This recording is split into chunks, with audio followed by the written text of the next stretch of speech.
पिंकी, नानी और दादी। अरे नानी, कैसे आना हुआ? पिंकी, मैं तुमसे एक सवाल पूछना चाहती हूँ। मैं तुमको कैसी लगती हूँ?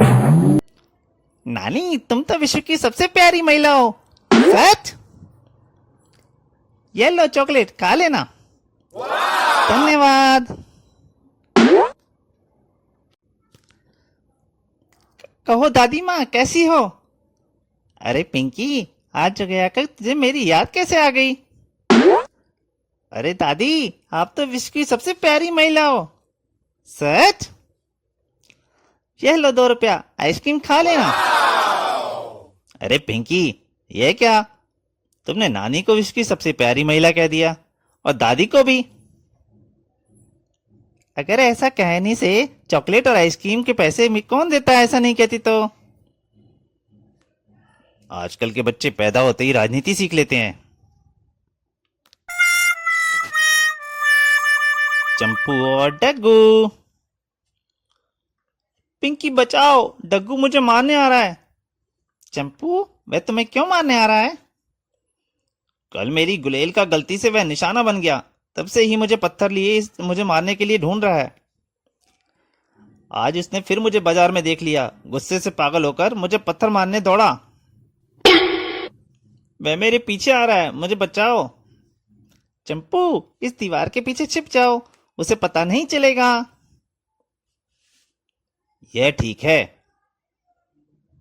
इस दीवार के पीछे मैं सुरक्षित हूं। पिंकी, चंपू को कहीं देखा है? नहीं डग्गू। तो फिर इस पत्थर का क्या फायदा, इसे फेंक देना चाहिए।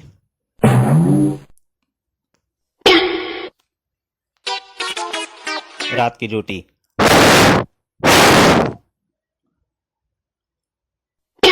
ओह, यह कैसी आवाज?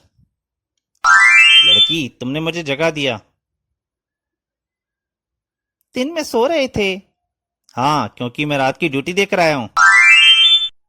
तुम क्या पुलिसमैन हो जो रात भर सड़कों पर गश्त करता है? नहीं। तो फिर जरूर इंजन ड्राइवर होगे जो रात भर गाड़ियों को खींचकर दूर जगहों पर पहुंचाता है? नहीं। तो फिर आखिर तुम क्या हो? चोर।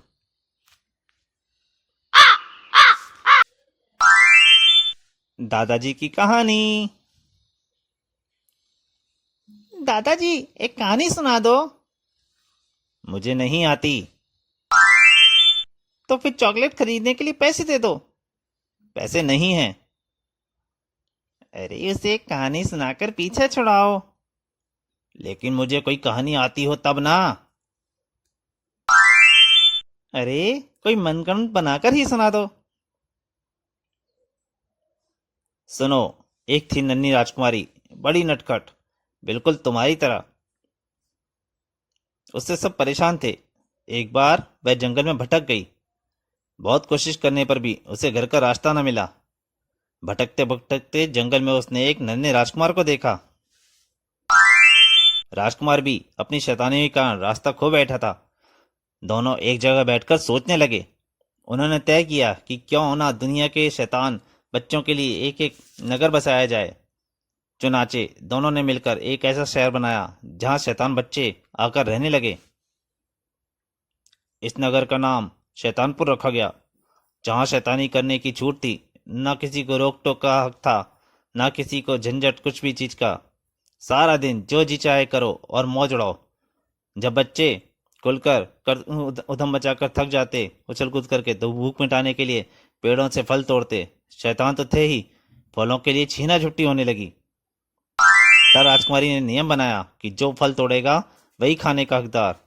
जब बच्चे इस नियम का पालन करने लगे तो सारे झगड़े खत्म हो गए।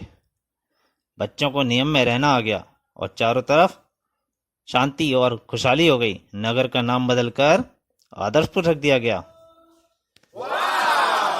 ये लो 10,000 रुपए का कॉन्ट्रैक्ट पर दस्तखत करो। मैं फिल्म प्रोड्यूसर हूँ। अपनी फिल्म के लिए किसी ऐसी कहानी की तलाश में था जो बिल्कुल नई हो। मुझे तुम्हारी कहानी बहुत पसंद आई।